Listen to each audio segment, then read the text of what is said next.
Evening, how are y'all doing? Got a good crowd tonight. Okay, this is the first, we're going to start talking about the future in Revelation. And Revelation 6 is where we start talking about eschatology. Eschatology, we'll show you, is about the study of last things. So, for me to get up here and say, this is how it's going to be, black and white, I can't do that. All this is gray. What I mean by that is the words I'm going to say is maybe, could be, possibly. Because the fact is that no one really knows. Everybody has interpretations, opinions about how things are going to be. So some of y'all probably have never heard this before. So hopefully it'll be new. Some of y'all probably heard this a lot. Or hope versions of it. But I want you to say that this is nothing to be dogmatic about. And I'm not going to be. I have my opinions on things, but that's just what they are. It's my opinions, my interpretations. And I'll tell you what my opinion is, my view of things. But hopefully I want to show you, expose you to what different Christians believe about the end times. Because opinions vary. There's a lot of different opinions on this kind of stuff. So that's how I want to start off. This is not an easy subject. You're going to get a lot of information, and some of it you may say, how does that apply to me? And honestly, this first teaching, some of it's going to be, I hear you, but I don't see it in my life, and that's okay, because I'm really just trying to expose you to things. That's what I'm trying to do. And so, eschatology is not taught a lot in the church, but when you start talking about Revelation, going through Revelation, you're going to talk about eschatology, because there's different views on how to interpret Revelation. But in our denomination, Church of God, we see Revelation as being in the future. So we interpret it as if it's going to happen in the future. And Revelation 6 is where that starts, that chapter. And the next 3 sessions is on the sealed judgments. This is not easy subjects. This is very sobering information. It's not a jump and holla, hallelujah. It's not like that. This is very sobering information. So I just want y'all to start with that and hopefully understand where I'm coming from. So it's okay to stop me and ask questions, and I'll try to answer them the best I can. But I'm not going to say this is how it's going to be, because I can't say that. I'm saying it could be this way, maybe this way. And so that's what I want for y'all to understand. Do y'all understand that? Okay. So we're starting with Revelation 6. It's the sealed judgments.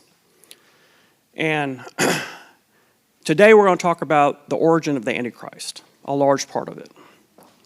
Not extensively about the Antichrist, but touch on the Antichrist, and maybe where the Antichrist is going to come from, because there's different theories about that, and I'll cover that. But before I get into Revelation 6, and for those, since this is being recorded on YouTube, watching on YouTube, I have slides that I'm showing for the audience, but we're probably not going to be able to show them online. So what is eschatology? And I've shown these slides before, but I just want to show basic terms. And what I mean by that, terms you hear, and terms when people talk about eschatology, the study of the last things, this is these terms you're here. So eschatology is the study of the last things. That's the part of theology concerning the death, judgment, and final destiny of the soul and of humankind. Now, in Church of God, Article 13, this is what the Church of God believes. We believe in the premillennial second coming of Jesus, first to resurrect the righteous dead and to catch away the living saints to him in the air. Second, to reign on the earth 1,000 years. That's what we believe as the Church of God. So everything that I will teach is going to be in agreement with that. But there's variations on how people view that's going to happen. That's the difference. So, Can you share what the 1,000 years is and what that means when he comes back? The 1,000 years will be, so the 1,000 years is when Jesus comes and reigns for 1,000 years. The devil and his angels have been cast into hell. At the end of 1,000 years is when he comes for the final judgment, where they'll be thrown into the lake of fire forever and ever. yep. That's in Revelation 20, 21, 22. That's the good part of Revelation. But we have to get through Revelation 6 through 18. And it's very sobering. It can be very complex. I'm not going to say confusing. It can be very complex. So, well, we'll get there. But there's a road we have to travel. So the rapture. I talked about this before. We've talked about what the rapture is, but the rapture comes from the Latin word rapturo. The Greek word equivalent to that is harpazo. So what does that mean? It basically means is to grab or seize suddenly so as to remove or gain control, snatch, take away. So the picture is that when the rapture happens is that Jesus comes, and for every one of us, he's going to grab us, snatch us out of the earth. That's the picture. That's what the word kind of implies. And so, the Church of God believes in the rapture. I believe in the rapture. JR believes, the pastor believes in the rapture. The difference is when it occurs. That's really where people vary on when it occurs. That's the big disagreement. Now, there's a term called the tribulation. I think you've heard the pastor talk about that previously. It's also called Daniel's 70th week. What that is, it's simply the last 7 years prior to the second coming of Christ. So at some point, you're going to measure, there's the first year, 7 years from then, it's going to be, Christ is going to return. That's what it means. Just to clarify something, the rapture is not the second coming of Christ. That's when he shows up in the clouds, and all the living saints are caught up into the air. Those who are dead are caught up into the air with him. But that's not technically his second coming. His second coming ain't until after the tribulation. Pre-trib theology says that we won't be here for the tribulation. If that's correct, then when Jesus comes, he steps on the clouds, calls us up to the air with him. The tribulation begins on the earth. At the end of the tribulation period is when the second coming of Christ will occur. Does that make sense? Yep. So the tribulation is also called Daniel's 70th week. When you hear those two terms, they mean the same thing. But it's the last 7 years prior to the second coming of Christ. Why 7 years? We'll probably get to that, explain that, why that is, but not right now. Another term you hear is called the Day of the Lord. That's an Old Testament term. It's also used in the New Testament. In general, it means the events related to God's judgment of the world and the second coming of Christ. Again, these are just terms that you'll hear when people talk about eschatology or talk about the end times. The Great Tribulation. The Great Tribulation is the last 3.5 years of the tribulation. That's what it means. Another term is called Jacob's trouble. Now, that's another name for the tribulation. However, it's meant to emphasize the trouble that Israel goes through during the tribulation, emphasizing the persecution of the Jewish people. Again, Jacob's trouble is a term in the Old Testament, but it's usually meant to refer to the tribulation and emphasizing the persecution that Jews will undergo during the tribulation. The Antichrist and false prophet. So the Antichrist and false prophet are the bad guys. The dynamic, the duo that are revealed in Revelation. The Antichrist also has many names in the Bible. He's called the man of perdition. He's called the lawless one. He's called the beast in Revelation. It's different terms related to one person. And we believe it's one person, a man. Revelation's the only place in the Bible that really talks about the false prophet. He's talked about as a second beast, but he's also called explicitly the false prophet. In reality, these are the two people who actively lead humanity in rebellion against God and his Christ in the end times. That's what they are. Yes, sir. And maybe you can confirm this or what your thoughts on it are, but my understanding is that the false prophet will be a forerunner for the Antichrist, kind of like a John the Baptist was for Jesus. And what he'll do is he'll lay the foundation for the Antichrist to come in with deception. So I don't know if y'all paid much attention to some of the stuff going on around the world, but there's a man who has risen up in the Middle East right now, and his name is Abdullah something, but he calls himself the Mahdi. And Mahdi is equivalent to the Quran. It's equivalent to the successor of Muhammad coming. And he has said some pretty wild stuff, and it's really laying a foundation. I heard a video where he openly said that Jesus was the only one who could claim to be Messiah and that he was the only begotten Son of God. But then he went on to say that Muhammad was the brother of Jesus and the successor of Jesus. And now he's the successor to Muhammad. And I mean, he's mixed and mingled the Bible and the Quran together in such a way that he's basically formed his own religion. The Muslims don't agree with him. The Christians don't agree with him.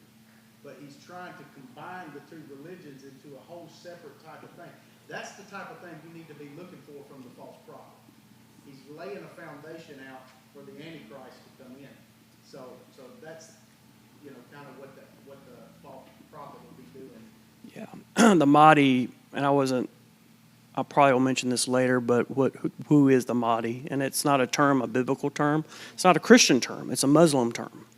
So, but when we get to the Antichrist, I may bring it up then. Okay, there's 5 views of the rapture. And so, and why this could impact you, because it could determine what you believe, how these events affect you as a believer. So, pre-tribulation rapture. So I think the Church of God is, for the most part, believes in the pre-tribulation rapture, which simply means is that the church is taken out of the world before the tribulation begins. So everything that I'm about to talk about, if you believe in the pre-tribulation rapture, we are raptured out prior to what I'm about to talk about happens. You don't go through Revelation 6. The church doesn't go through that. And the Church of God generally teaches that. Perry Stone teaches that, as he believes in it. It's predominant. The majority of people that teach, pastors that teach on this, are probably pre-trib. So, there's another view called the partial rapture. Not many people, I think, believe this. But essentially, it means that only believers who faithfully watch for the Lord's return will be raptured out of the world before the tribulation. That's a very minority view. I don't think a lot of teachers, scholars hold that view, but it is out there. The pastors talked about this one. It's a mid-tribulation rapture. The church is taken out of the world in the middle of the tribulation. So that means Christians only endure half of the tribulation, the first 3.5 years.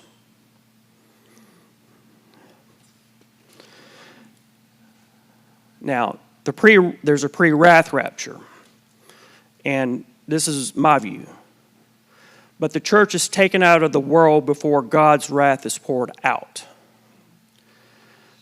Just before Christ returns to establish his earthly kingdom, which that means practically is that Christians will endure most of the tribulation through the 6th seal.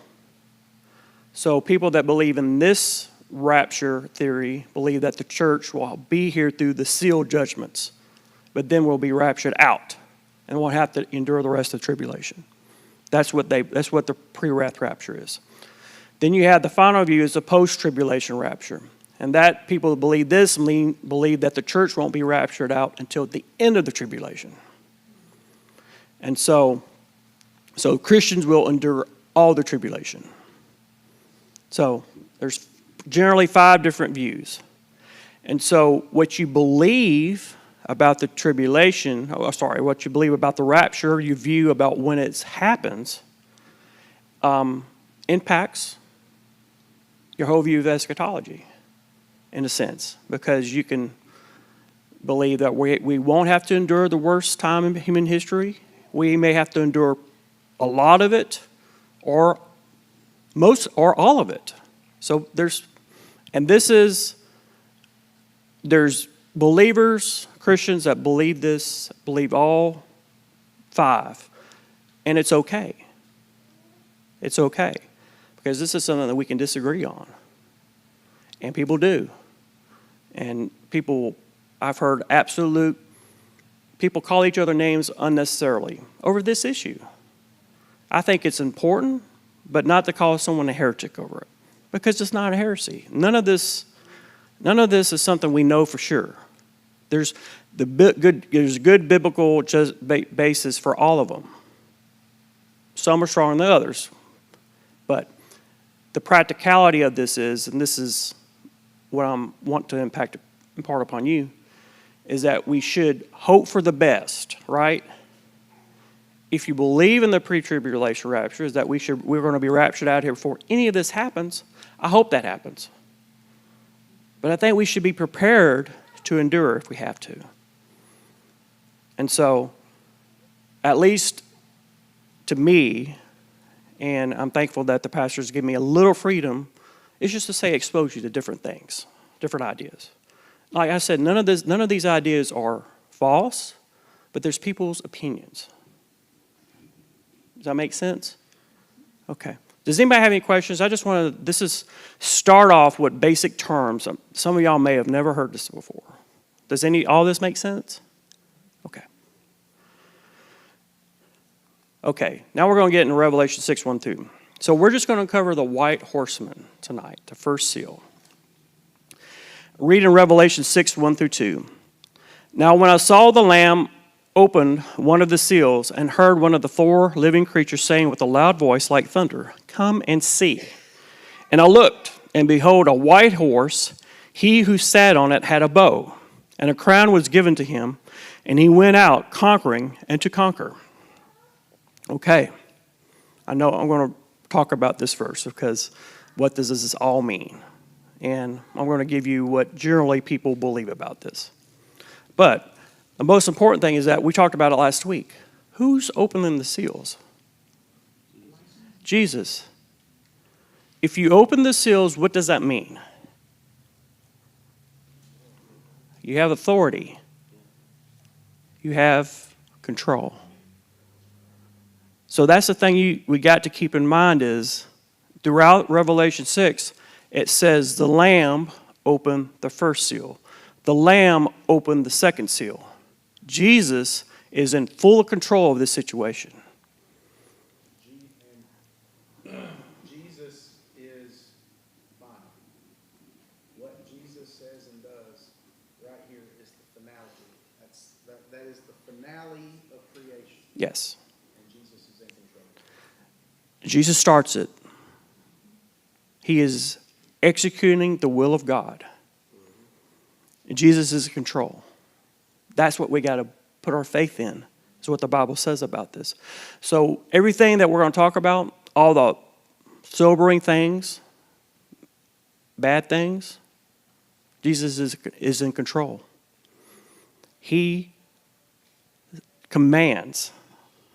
The living beasts command things to come forward, and then it's released. Jesus is in control. That's the one thing we got to remember as we go through this entire book. Jesus is in control. And so the first 4 seals are called the 4 horsemen of the apocalypse. Have you heard that term before? So that's where it comes from. It's from the first 4 seals in Revelation 6. Okay. Now there's a sequence to Revelation. What that means is that there's a way to read it. And so there's different views on how to read Revelation, when the events happen. Does that make sense? In other words, there's seven seals. You go through the 6 seals. At the seventh seal opens up 7 trumpets. There's 6 trumpets. The 7th trumpet opens up 7 bowls. And then there's 7 bowls. So the idea is, how does that happen? Or how does that happen consecutively? 1, 2, 3, 4, right? So, in other words, when you read Revelation, you read the first seal, the second seal. They happen in an order. That's the real order they happen in. And then the trumpets, the first trumpet, second trumpet, they happen in an order. And then you get to the bowls, they happen in an order. So you're probably thinking, well, that makes sense. Well, there's some people believe that they don't necessarily happen in a order. In other words, the seals come first, the trumpets come next, and then the bowls come last. Some people believe they happen concurrently. So you may have the first seal, the first trumpet, or the first bowl happen at the same time. And there's some people that believe that. So, but I'm not, at least as I go through, I'm not going to approach it that way. I'm going to approach it like the first seal happens, then the second seal, then the third seal. There's an order. Does that make sense? So that's how, at least I'm going to approach it as we go through Revelation. Okay. So who is the white rider? Is it Christ or the Antichrist? Remember, Christ comes on a white horse.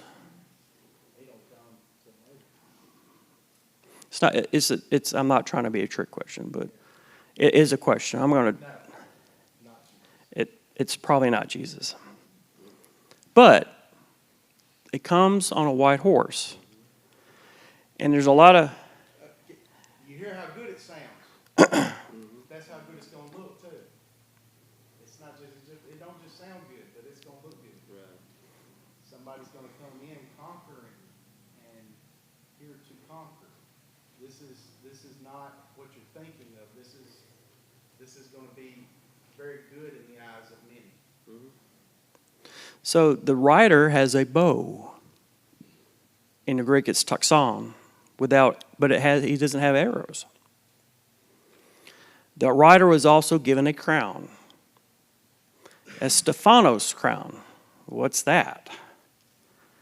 A Stephanos crown is the same type of fig leaves that you would give an athlete in ancient Greece. They would give them fig leaves when they won an event in the Olympics. So, but it's temporary. And then the rider went forth to conquer and to conquer. It's the same word that means overcome, Nikeo. So he goes forth to conquering and to conquer. Yes, sir. And how many times does the Bible speak of Jesus as a conqueror? He conquered death, hell, and the grave. He says, do not be overcome by the world because I've already overcome it. He goes into it. Jesus is the conquering hero that rides in Revelation 19 on the white horse. Right. This is an imitator. He comes in to try to imitate what Jesus does. Right? So the rider has, and the pastor's getting ahead of me, but that's okay. Oh, I'm sorry. The rider has a bow, but he doesn't have arrows. He has a temporary crown, and he's out to conquer. So that's the picture that John Wright talks about. Now, in Revelation 19, Jesus is depicted as riding a white horse and crowned with many crowns. But there's a difference. It's a different Greek word. It's diadema. That's a permanent crown. So Jesus, at the end of Revelation, has a permanent crown. The rider of this white horse in Revelation 6 has a temporary crown. Y'all see where I'm going, where this is going? But he's given authority to conquer. He's conquering and to conquer, and he has a bow, but without arrows. So what do you think that means? That could possibly mean. If he has no weapon, but he's conquering. Yes, ma'am. He's all talk, he doesn't have the real power. That's a good. Yes. Yes, ma'am. Would you, no authority. Anybody think about else?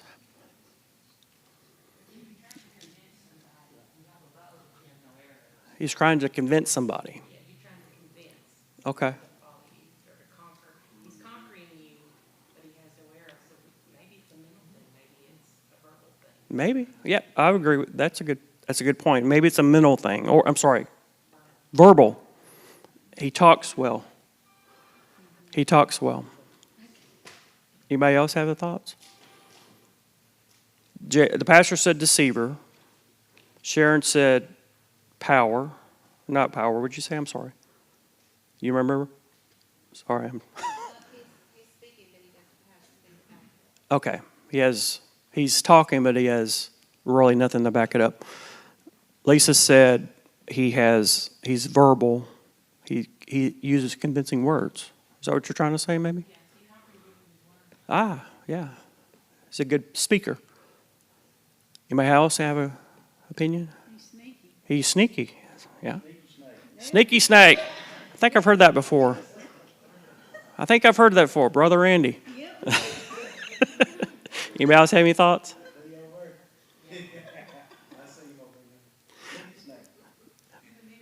Yes, manipulates. Yes, ma'am. I agree with that. Go ahead, Brother Andy. I'm trying to find, is this an outside reading that has no arrow? I can't see the scripture. Help me out. It just says, He just has a bow. It just has the Bible doesn't say that he doesn't have arrows, but it's not in the Bible. It's not explicitly said that he has no arrows. So it's assumed that he doesn't. So I'll say it that way. Did you want anything else? Miss Sharon, did you have a comment or thoughts? Anybody else have any thoughts? what's the white stand for? White is purity also. King, royalty. I'm sorry? Yeah, it is. It can be. It's true. I've got a scripture here, Matthew 24, and this is where my idea of deception, a deceiver, comes from, is in Matthew 24, starting in 22. He says, unless those days were cut short, no one would be saved. But those days will be cut short because of the elect. This is also where, this is a big scripture for pre-trib, partial trib, mid-trib. A lot of this is found here. If anyone tells you then, see, here is the Messiah, or over here, do not believe it. For false messiahs and false prophets will arise and perform great signs and wonders and lead astray, if possible, even the elect. Take note that I have told you this in advance. So he straight up tells us this person's going to come as a deceiver. He's going to mimic signs and wonders. He's going to mimic me in the things that I do, and I'm telling you this now. So that's where I come up with deception. I'm gonna use a historical analogy, and this isn't our political commentary. It's just about. It's just an example. President Obama in 2008. And some of y'all may not remember the election, but that's okay. His theme was hope and change. If you elect me, I will bring hope and make your lives better. Every politician kind of says that. But that was his theme, hope and change. if y'all ever paid attention to President Obama, he was one of the best communicators ever. He was an outstanding orator. He can move you with his words. Absolutely move you with his words. And during the election of 2008, when he gave his acceptance speech to the Democratic National Convention, they moved it from inside the basketball arena to the football field where the Denver Broncos play. And he packed it out. 80,000 people were probably there. Go ahead, Pastor. There were people who voted Republican their whole life and would never have voted Democrat vote for him because of his communication skills. Right. He communicated his message well. So I'm not saying Barack Obama's the Antichrist. That's not what I'm saying. Okay, don't get me wrong. I'm not saying that. I'm just saying he's a very effective communicator. He can move people. That's how easily we will follow. Yeah. He can move people with his words. He did. I don't believe he's the Antichrist. But what everybody has kind of said, imagine that 1,000-fold. The Antichrist will be able to move people through his words. He'll be able to manipulate people through his words. He'll be able to deceive people through his words. And he'll be the master manipulator, probably one of the greatest ever. You won't even know you're being manipulated. The Bible seems to indicate how powerful, in a sense, this person's going to be. And so, saying that, the idea that's coming across, that John's maybe trying to say, is that this white rider, who we believe is the Antichrist, is going to conquer, but he's going to do it through peace, and influential peace. In other words, he's going to do something that's going to bring peace to the world. And people are going to say, this guy's it. Or it could be that he manipulates the scenes and produces a peace that no one else could bring about. And that's what that first seal is trying to kind of bring is that it's a peace coming to this world that no one was able to do before. Go ahead. Yes, sir. Do you think he will try to usher in peace in Israel? We'll get there. What it could look like. So, what people interpret the first seal. Yes, sir. Randy, I'm sorry. Go ahead. I just wanted to follow up on that color of the horses. Mm-hmm. You get a fullness of Jesus when he comes back on the white horse. So these are up front, recognize that they are not Jesus. The white horse, purity, we get that. We also get what's the next one? The red horse. We'll get there next week, but go ahead. But this is in Revelation 19 stuff. Yeah. He comes back with the sword, Mm-hmm. word. Yes, the Word of God. So, and then black is following a symbol of famine. Pale horse. A pale horse is a light green versus emerald green on the throne. So all these, we need to learn what they stand for. Yeah, so Randy is talking about is that there's colors that around the throne of God representing God, and then there's imitations that are not of God. And that's kind of what you're getting here. It's an imitation. Yes, sir. I just read in Zechariah Uh-huh. that the white horse means victory. I was just wondering if that's a possibility. Yep. Because Yes. he has victory over him. Yes. That could be. Absolutely. Yes, ma'am. I would also say white means truth. Yep. Not that he's truth, but we perceive him to be truth because it's white. Yes. Absolutely. And to answer your question, I don't think it means victory in the sense of he's going to have victory. I think there again, it's an imitation. He's coming in to make everybody think that he's the victorious one, but he's not the victorious one. You understand what I'm saying? So everything that he does is mimicking Christ. So the Antichrist, he's an imitator. He's imitator of the real Christ. He's coming on a white horse. He's bringing peace. Jesus is the Prince of Peace, but he's bringing peace.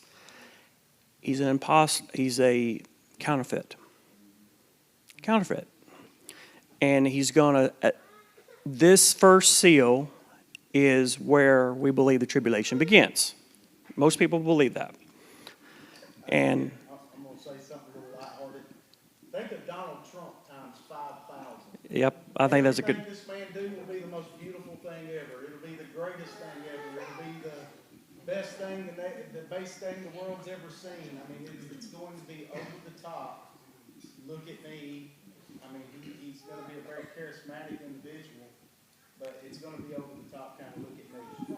So the Antichrist will begin to ascend in power by bringing peace to the world. Okay. So that's the white, that's, I'm not saying that. okay. Okay, I'm going to run through the origins of the Antichrist, or different theories about where the Antichrist comes from. In general, there's three different theories about the Antichrist. First theory is that the Antichrist is Jewish. Not many people believe this, but I was going to just mention it, talk about it a little bit. The summary of it is that the Jewish Antichrist will lead Israel into peace, build the temple, and then betray the Jewish Israelis and begin persecuting them. So people actually believe that that the Antichrist will be Jewish. The basis of that belief, one scripture verse, this is from Genesis 49:16 through 18. Dan shall judge his people as one of the tribes of Israel. Dan shall be a serpent by the way, a viper by the path that bites the horse's heels, so that its rider shall fall backward. I have waited for your salvation, O Lord. So people read that and they see serpent, a viper by the path. They're seeing, oh, that's a prophecy about the Antichrist, and it seems to me that he's coming from the tribe of Dan. And the tribe of Dan had a checkered history in the Old Testament. They worshipped idols. They were one of the worst tribes of Israel. And so when people read that, they say, oh, that possibly where the Antichrist could be Jewish and he'll come out of the tribe of Dan. People believe that. It's not many people believe it, but people do believe it. Okay. This is a lot more prominent view. The second theory is that the Antichrist is going to be a Roman or European Antichrist. So a Roman Antichrist will sign a peace treaty with Israel and break the treaty at the midpoint of the tribulation to persecute the Jews. This Antichrist will lead, people tend to believe now, the European Union, which is a real thing right now. But will eventually become a global dictator leading a one world government. So that's the European Antichrist view. This is the view that's depicted if you ever read Left Behind, the fiction series The Left Behind. This is the theory that they use. The Left Behind series is a series of novels that was written 30 years ago, probably 20 books in them. It's about the end times. They've sold millions of copies. So people, when they read the book, they saw an Antichrist that came out of Europe, and that led a one-world government. And now that's very prominent theory about what people believe about the Antichrist. The scriptural basis, one verse is from Daniel 9:26. And the people of the prince who is to come shall destroy the city and the sanctuary. The people of the prince destroyed the city. So the Romans destroyed Jerusalem. This prophecy is dealing with Jerusalem. The Romans destroyed Jerusalem in 70 A.D. So, when you see the people of the prince, they're saying, oh, the prince, that means he's Roman, because it's the Romans that destroyed the city. So it's going to be a Roman prince or a European. So that's a basis for a European Antichrist. There's probably more, but I didn't have time to look into it. But anyway, a lot of people believe this. So this is a legitimate theory about where the Antichrist comes from.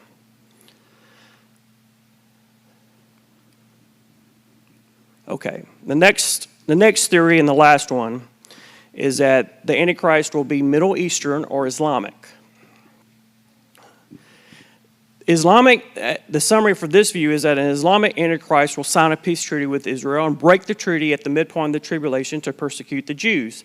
This Antichrist will lead a Islamic caliphate. In other words, he'll lead a federation or group of Islamic nations and will wage war against other nations in the Middle East, but he won't be so much a global dictator. He'll be a world leader with a huge power in the Middle East, but have a lot of influence throughout the real world. So, okay, in the Old Testament, there's a person called the Assyrian, and it's called that. A lot of scholars believe this is the Antichrist. So, and the reason why Assyrian is a nation in the Old Testament. It's Assyria. This is Micah 2, 5 through 6, and you've heard some of this verse before. But you, Bethlehem Ephrathah, though you are little among the thousands of Judah, yet out of you shall come forth to me the one to be ruler in Israel, whose goings forth are from old, from everlasting, and this one shall be peace. This is a verse that the scholars, when Herod asked, where is the Christ going to be born? This is the verse they quoted. They said he's going to be born in Bethlehem. Matthew talks about it in his gospel, and he quotes this verse. So this is the verse in the Old Testament where we see where the Messiah is going to be born, where Jesus is going to be born. He's going to be born in Bethlehem. They quoted this verse. This is the basis for it. So this is a verse about Jesus. It's the first part of it. This is verse 2. When you go down a little further to verses 5 and 6, when the Assyrian comes into the land, again, the Assyrian comes into the land, and when he treads in our palaces, then we will raise against him 7 shepherds and 8 princely men. They shall waste with the sword the land of Assyria, and the land of Nimrod at its entrance. Thus he, keyword being he, the reference being to the one that was born in Bethlehem. The one who was born in Bethlehem, he shall deliver us from the Assyrian when he comes into our land and when he treads within our borders. So, a way to interpret this verse, if it's talking about Jesus, Jesus being born in Bethlehem, ruler of Israel, is going to deliver Israel from the Assyrian, the Antichrist. So, why does this mean that the Antichrist is going to come? How does this relate to the Antichrist being Middle Eastern? Okay, this is a picture of the Assyrian Empire around 700 BC. You can see Assyria was in the Middle East. Jerusalem, if you can see it, it may not be able to, but you can see Israel. See Judah, Israel in the map, everything to the north. That kingdom is Assyria.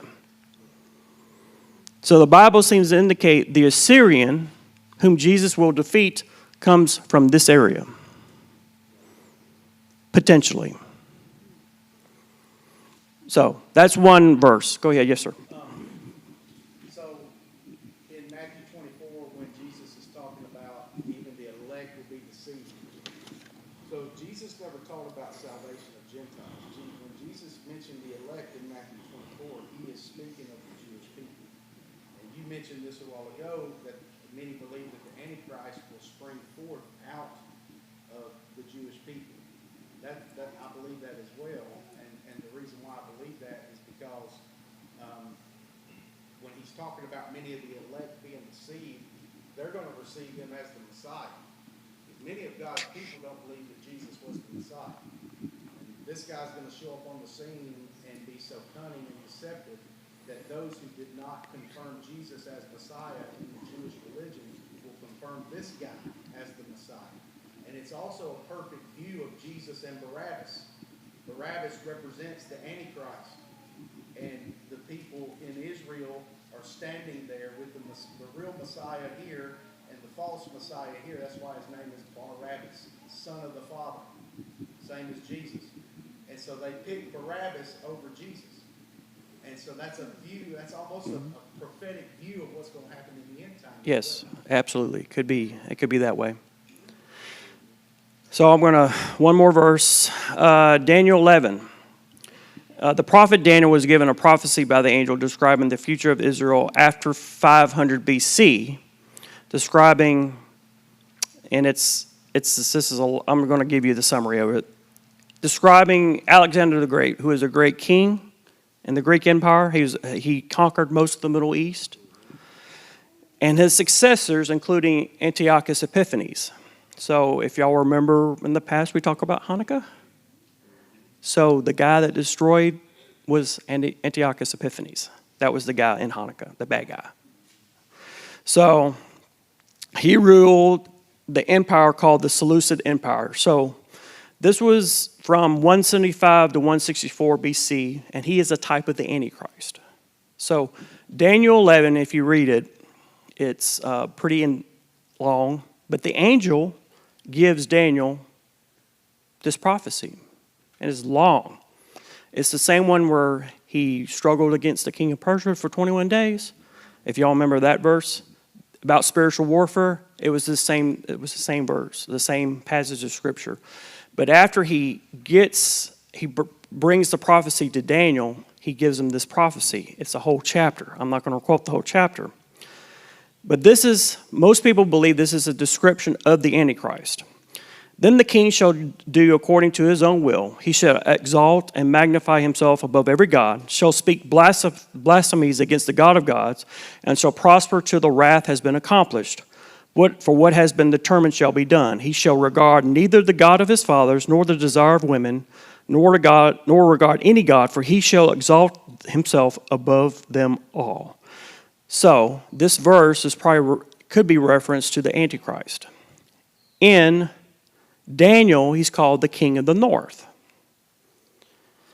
So, how does that apply? This is a map of the Seleucid Empire. If you notice, it covers some of the same territory of the Assyrian Empire.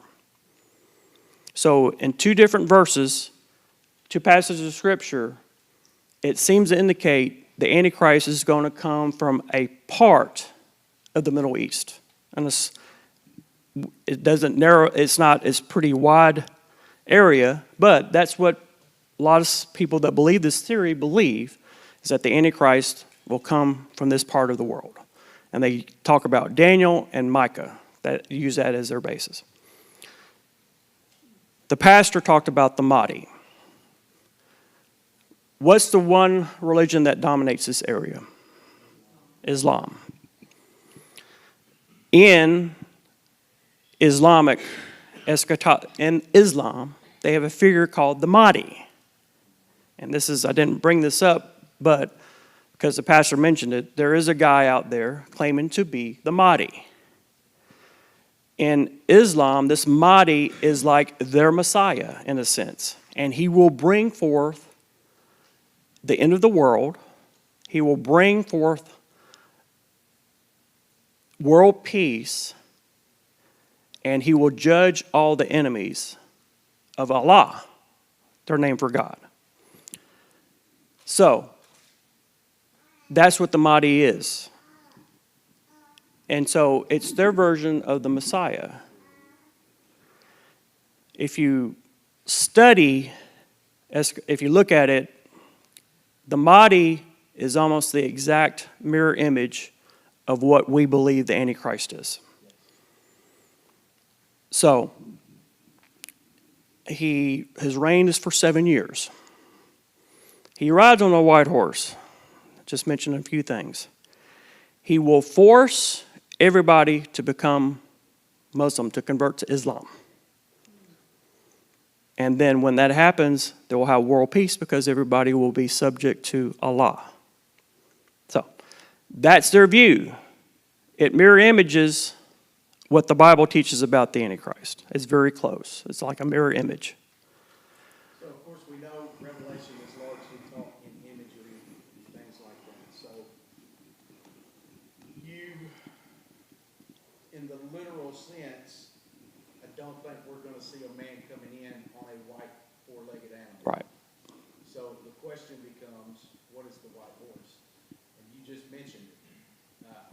One of my personal beliefs behind this, and a lot of the study that I study on, is the white horse is representative of peace. He's coming in on a message of peace, if that makes sense. Okay, so those are the views of the Antichrist, potential reviews. Again, possibly, maybe, don't know. All three of them could be true at some level. That could be the case. We just don't know. We can't be dogmatic about any of this stuff. But it's to make you aware of what people think about the Antichrist. Kind of the last subject. Israel's covenant with death. I'm quoting Isaiah 25, 15 and 18. Because you have said, we have made a covenant with death, and with Sheol we are in agreement. When the overflowing scourge passes through, it will not come to us. We have made lies our refuge, and under falsehood we have hidden ourselves.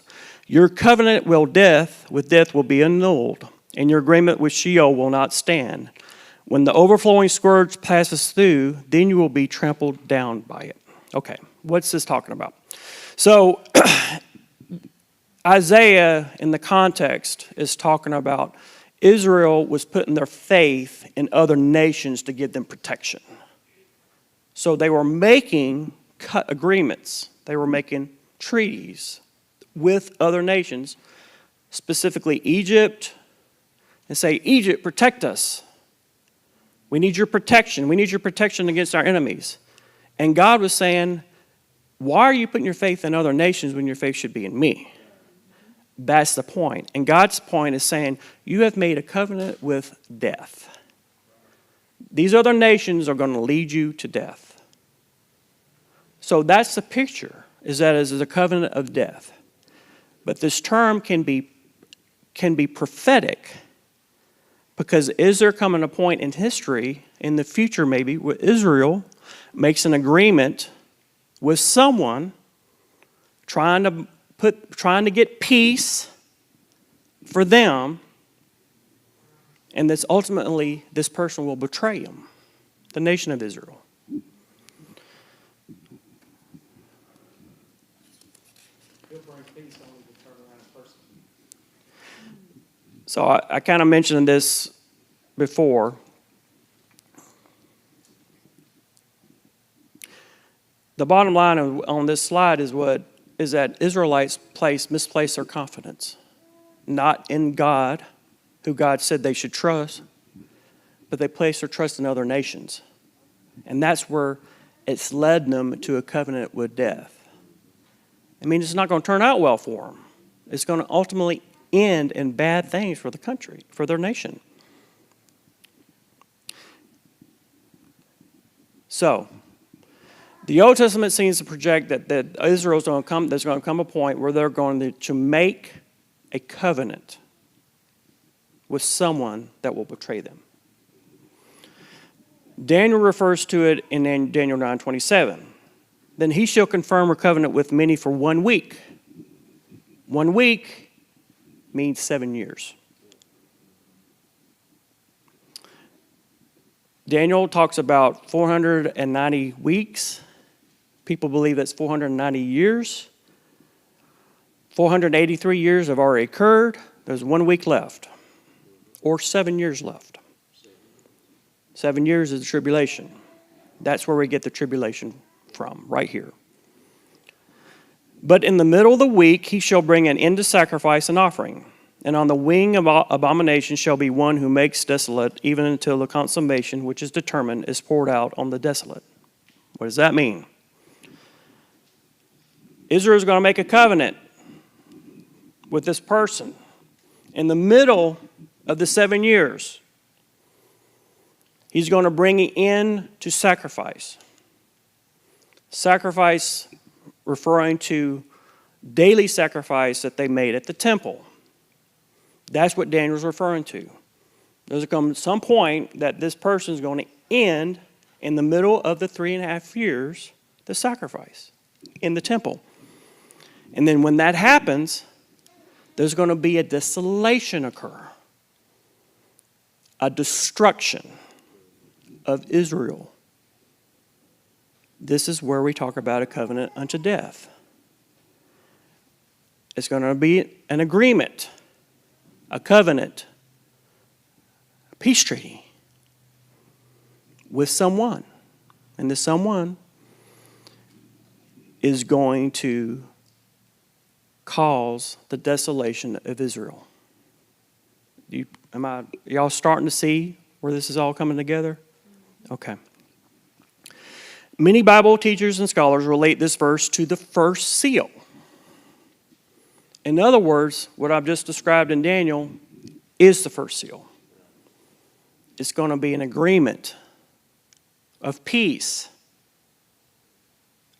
a peace that the world has never known before. It's going to be hard to do. It's going to last for 7 years. And ultimately, it's going to lead to the desolation of Israel, a covenant unto death. Because God had already told them, don't put your trust in a person, don't put your trust in a country. For your security, depend on me. What happens when they put their trust in someone other than God? As a nation, it could bring their destruction. So, the first seal. Do you think that the abomination of desolation is associated with the first seal?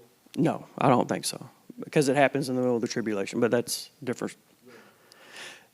So, as I talked to you, many teachers and scholars speculate the first seal will be a covenant treaty agreement between Israel and the Antichrist for peace and safety. If you follow anything that goes on in Israel, Sharon and I watched what goes on in Israel. Israel's been at war for a long time. A long time. And their people, Israelis, one of the most things they want is peace. They just want to be left alone. They want to be able to live in their country without someone bothering them or coming hating them, wanting to destroy them. So I'm speaking on how a lot of Israelis feel. And they would, at some point, they may want to do anything for peace. Anything. We want to be normal. We want to be a normal country where everybody doesn't hate us. We just want to be normal. Be accepted. That's what a lot of Israelis feel. So the peace treaty could be the beginning of Daniel's 70th week. What could this look like? Have y'all heard you keep on hearing the news about a two-state solution between Israel and the Palestinians? Never heard of that? Huh? Yasser Arafat. So there's a long history. It's too long to get into. But there's a group, Gaza. You know what's going on in Gaza, right? So Israel's fought a series of wars with their neighbors, the Arabs. In 1948, the United Nations divided the land. They said, Arabs, you can have this part. Jews, you can have this part. And I'm simplifying it. The Jews said, okay, we're going to become a nation. The Arabs said, no, we're not going to allow you to become a nation. They fought a war, 1948. They fought a series of wars since then with their neighbors. There's 4 or 5 different wars. Now, what has happened is that the people, the Arabs that were caught in Israeli lands during the war, they were supposed to have set up their own state, originally in 1948. So, the way to bring peace to the Middle East that's never been achieved is for Israel to make peace with the Palestinians and recognize them as a separate state. So you have 2 states, Israel and a Palestinian state living side by side. And potentially, that could be the peace agreement that we're talking about, potentially. And then people have been trying to do this for years. It's never happened. U.S. presidents have tried. President Trump has tried. Has not happened yet. If there's one person that could manipulate the situation to bring about peace to this area, how would the world receive it? If you know what's happening, it's like, oh man, this is the greatest thing since sliced bread. We have peace in the Middle East. It's amazing man, this is awesome. Could be the first seal. Maybe, maybe not. And by the way, as we have this peace agreement, if you recognize this land, then Jews, you can build your temple on the Temple Mount. If you see that happen, then you know we're in the end times. Because the Antichrist, we'll get to it, the abomination of desolation, it happens in the middle of the 3.5 years, is when the Antichrist goes into the temple in sacrifice and says, you need to worship me. That's the abomination of desolation. And that's how you know the Antichrist is. That's what Paul says in 2 Thessalonians 2. So, ultimately, maybe the first seal is the covenant with death involving Israel. It could be, maybe, a peace agreement that results in 2 states. Maybe. Don't know. Could be wrong. But if this agreement comes with a temple being built, that could be the first seal being broken. And we won't know until it happens. But ultimately, this first seal is going to be bad for Israel. Because it's going to result in the ending desolation for the country. So that's the first seal. That's how we set up the end times with that. So that's it for tonight. Next week, 2nd, 3rd, 4th seal.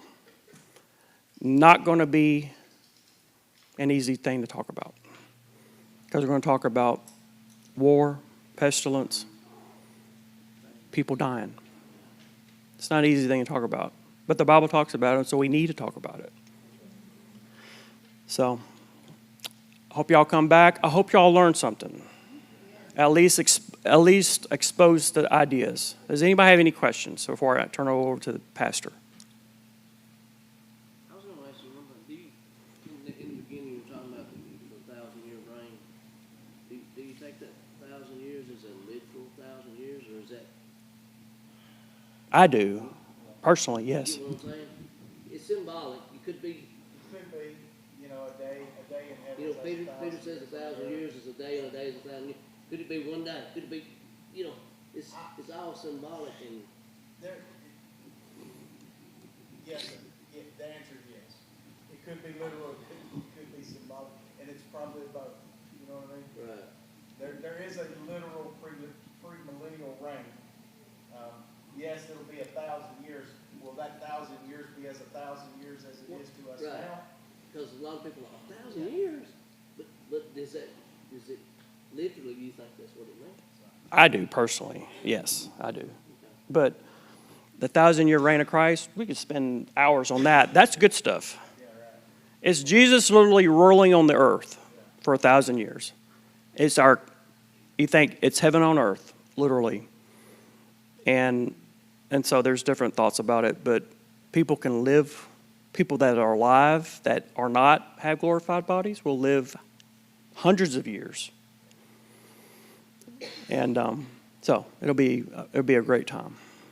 It'll be peace on earth literally for the first time because the Prince of Peace is here reigning.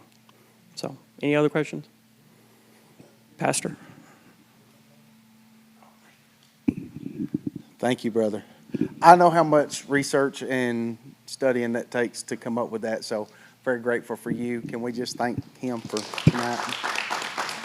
Very good. So we're in what I call the lull of Revelation. It's not a lot of exciting stuff right now, but it is good. It's good information to know because, listen, this builds a platform for where you go when the 7 trumpets start sounding. When things start breaking loose on earth, that's when this stuff starts coming into play. So very thankful for Scott and what he did tonight. Thank you so much, brother. Great job. Great job. Anybody got anything? Natalie and Josh, will y'all stick around for a few minutes afterwards? Just for a few minutes. Is it going to be huge? Huh? It'll be huge. Used? Huge. Huge. No, not huge. Huge. Yes, huge. Huge. It's going to be huge. Danielle's like, what are y'all talking about? Making fun of Donald Trump. It'll be huge.